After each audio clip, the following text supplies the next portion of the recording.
Oo.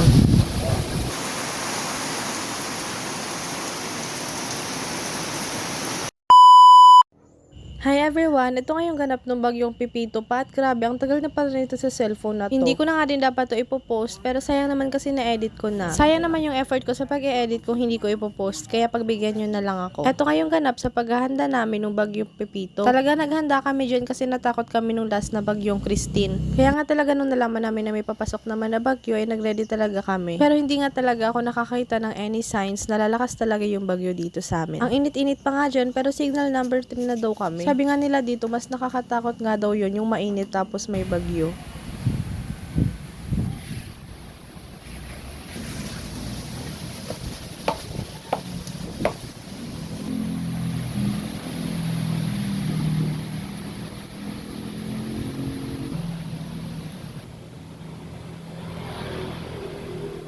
I'm going to charge my phone.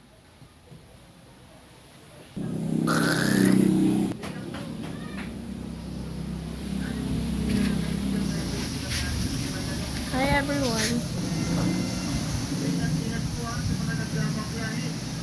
Hanggang ganun-ganun nga lang talaga yon, hangin lang tapos hindi naman umuulan. Kita nyo yung mga garbage bag na yan, mga damit namin yung laman yan at kita nyo naman pinaghandaan talaga namin. Naligo nga din ako dyan ng maaga para hindi na ako lamigin kapag bumabagyo na. Pero ang nangyari nga nung kinagabihan, siguro mga 8 or 9 PM noon na nag-iba daw yung direksyon ng bagyo at hindi tatatama dito sa may Bicol. Mabuti naman nga kung ganon, kaya nga kapag pinapaghandaan na hindi natutuloy. Mas apektado pa nga kami nung bagyong Christine na hindi namin inaasahan na lalakas talaga. Pero ito bagyong Pipito na to, may mga pag-ulan naman pero hindi talaga siya ganon kalakas.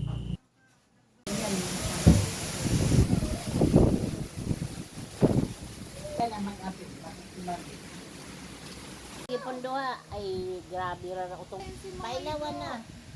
Pabaya yan idong iyan ha. Ipapasok-sok mo man iki.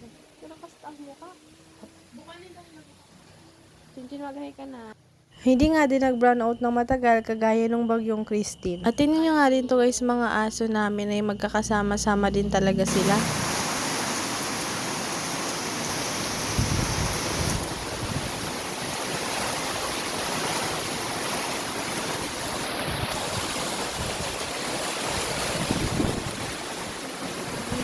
Yung pinakita ko nga sa inyo, siguro mga 8 PM yan ng gabi.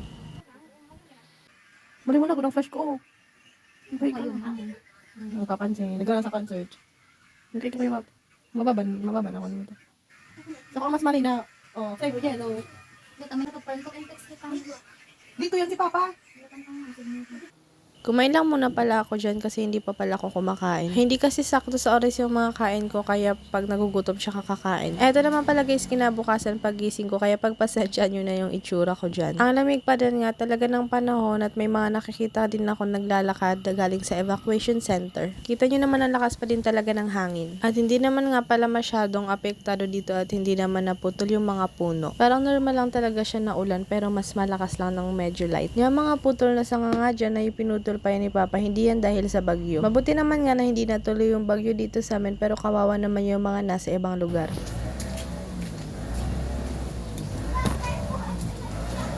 Ayan guys, pupunta tayo sa mga kapitbahay natin. Manamadaman kita sa kapitbahay. Pupunta kami sa kapitbahay. Kumustahin namin sila. Tara! May bakit yan?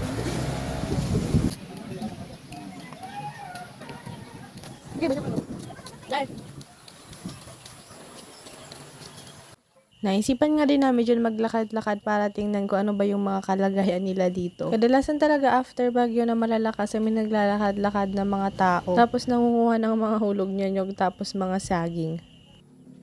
Tao po. Hi, Pats. Ala ka mo, baka kakagat yan. Ala ka mo.